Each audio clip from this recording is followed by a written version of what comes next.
All right, cool. So, this is going to be something that I use to like talk about random tech crap that I'm thinking about, and it's gonna be mostly casual. Should be pretty unedited. So, here we go. I'm gonna get right into it. So, something that's been taking up some of my the space in my mind lately is some issues I've been having with the 5700 XT. Now, I know I'm not the only one because this thing is notorious for having garbage drivers.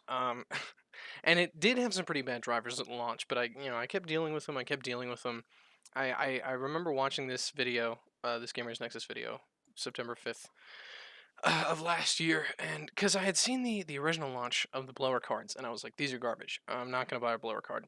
And it took them until like late August, September to actually get good partner cards. And I saw this review on this Gigabyte card, and I was like, this is the one. This one has some solid thermals.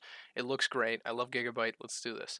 And I got the card, and yeah, the performance was better than I was running a Gigabyte 1060 at the time. But like, the drivers have continually given me issues, and it's so frustrating.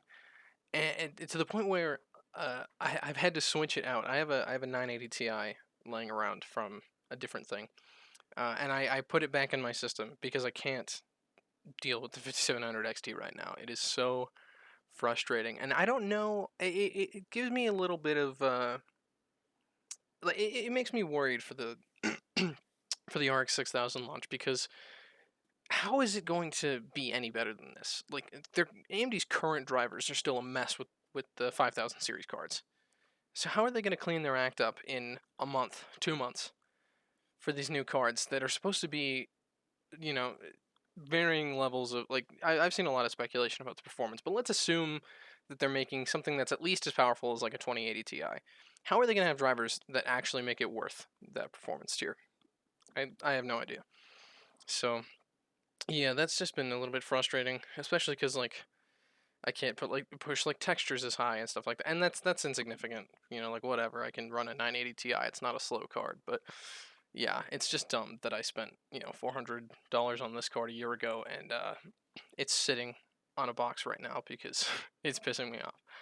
So that's kind of lame.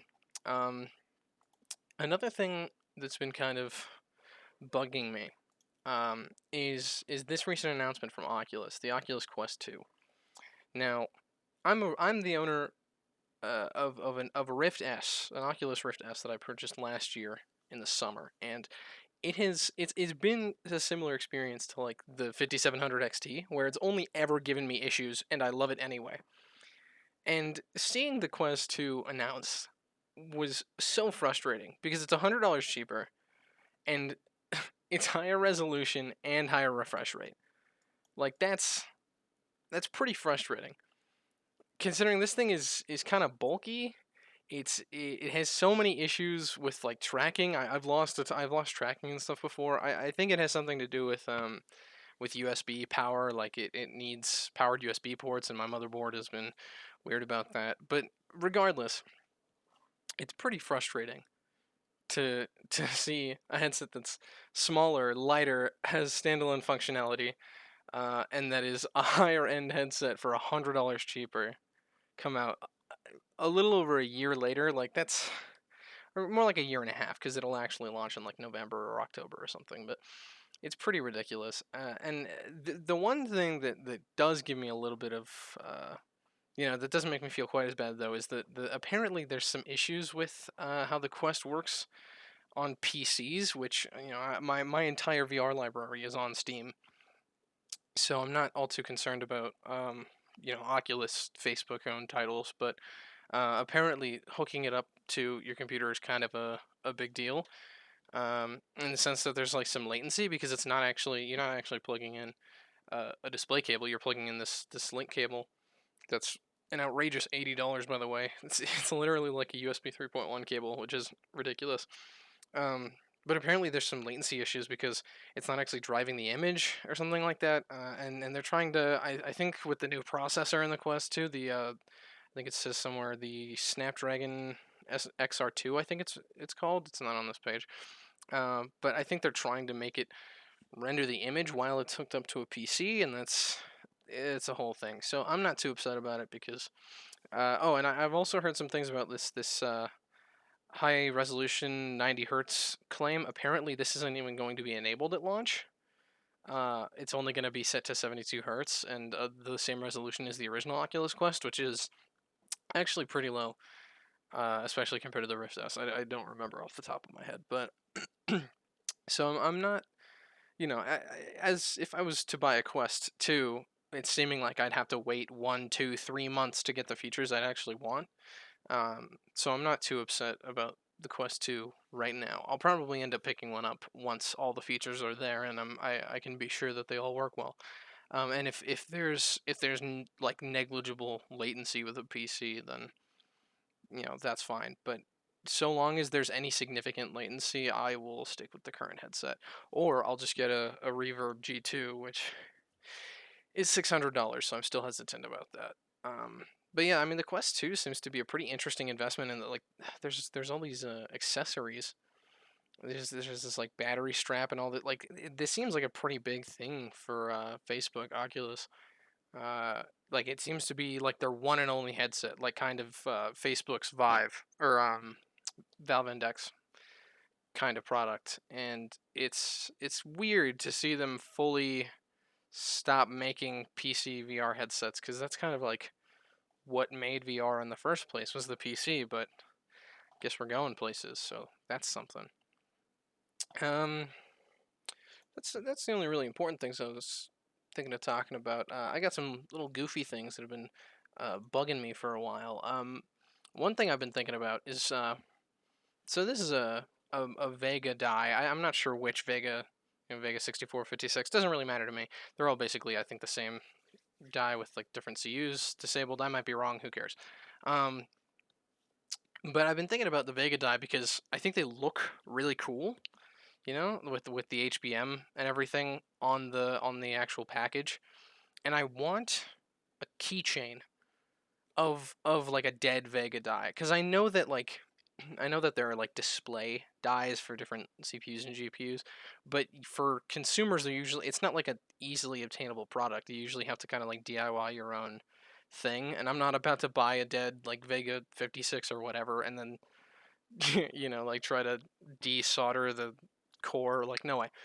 Uh, so I've just been thinking about seeing if it is something that someone makes, and then if I can just buy a keychain because that's kind of cool. It's an interesting looking thing. It's not just like buying, like if I look up the 2080 Ti die, it's kind of just big, or even the 3080 die is pretty massive. I don't know if it's here. Either way, yeah, like just one monolithic die is kind of lame to me. So seeing the Vegas with the memory right there, I think is pretty cool. So I might look into that. Um, what else have I got? Oh, I was thinking about the fourth gen Ryzen stuff because the announcement is in a couple of weeks for Ryzen. I think it's October 8th. And it's pretty exciting in general, just because Zen 2 was such a big thing that hopefully Zen 3 blah blah blah. But I've been thinking about it because I have a B450 board, and there's some things I don't like about my motherboard. It's MATX. It only has one M.2 slot, and I want to it's just the little things. Uh, just that I've been thinking about, like maybe I should just get a new board with a couple of nicer features. Spend some money on a new board, but I don't know if I should. I think it should be good enough for the 4000 series chips. I'm just worried about if I do buy a 4000 series chip, do the irreversible BIOS update, um, and then try to buy a new board. Now I have a B450 board that's essentially bricked for like however many users that have older processors. Because then I'm cutting off any APU support, 3000 series, 2000 series, and that's a lot of CPUs to just drop from the support list. So I'm not super keen on immediately upgrading. In terms of just doing the BIOS update, I think I'm probably gonna hold off as long as I can. Uh, and if I do want a new board, I'll pick one up for the processor. Like I'll buy like a B550 or something. But yeah, it's kind of I'm conflicted because I don't know if I want to stay on this board. I mean, it's here B450. I misspelled Aorus. No big deal. Here, I have this board, B450 Aorus M, and it's a decent board. It's a solid board. Um, it's just not like the best, and I don't know why I obsess about like little stuff like that. Really, this board is perfectly adequate so long as I'm not getting like a Ryzen 9 and overclocking it, of course. Um, but you know, it's eh. And I'm kind of a I like to upgrade when I don't need to because I'm kind of weird. So yeah, I was just thinking about that. Something that's been bugging me for a while is I have one of these that I got last year around Christmas. I have a Game Boy Micro. The Game Boy Micro is really cool, but really stupid. It's essentially a Game Boy Advance that can only play Game Boy Advance games, and it's really small. And like, it's a fun little gimmick, and I got one because I thought it looked cool. And the one I got stopped charging when I used it a little bit, and I opened it up and I realized it was water damage, which was a fun discovery. I got the water damage cleaned up at work. We have an ultrasonic cleaner. And so we cleaned the board, and most of the things were fine, but there was some corrosion on a chip, and I don't know what chip it is. I think it either has to do with the display or charging or something. I'm not sure what it does. Um, but there's a like one of the legs of the chip was corroded so badly that it actually just came off completely when we put it in the ultrasonic cleaner.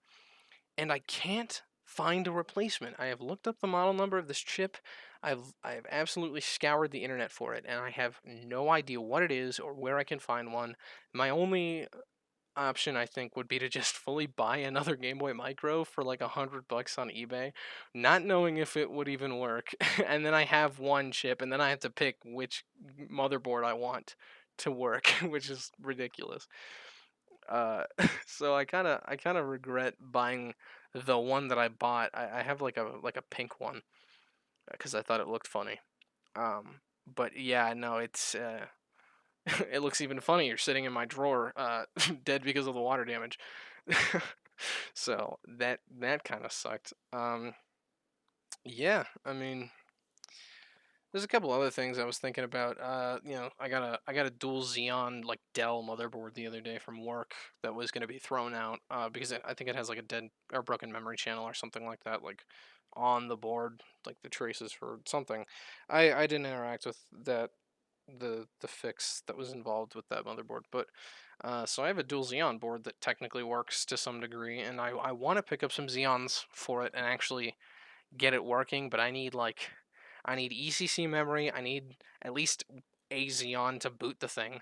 I need a cooler for I think it's LGA 2011.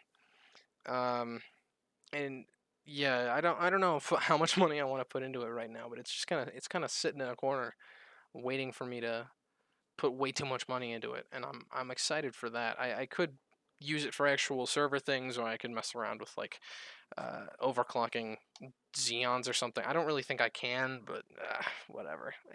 It's sitting in the closet or something, so I'll do something with it eventually. I might buy an older GPU for it just to, like I don't know, like some like funny like dual GPU card, like a GTX 690. I think those are kind of funny. Um, Albeit very hot. But yeah. Um, I guess that's about all that I'm thinking about. If I ever think about anything else I want to talk about, I'll jot it down and be back. So thanks for listening.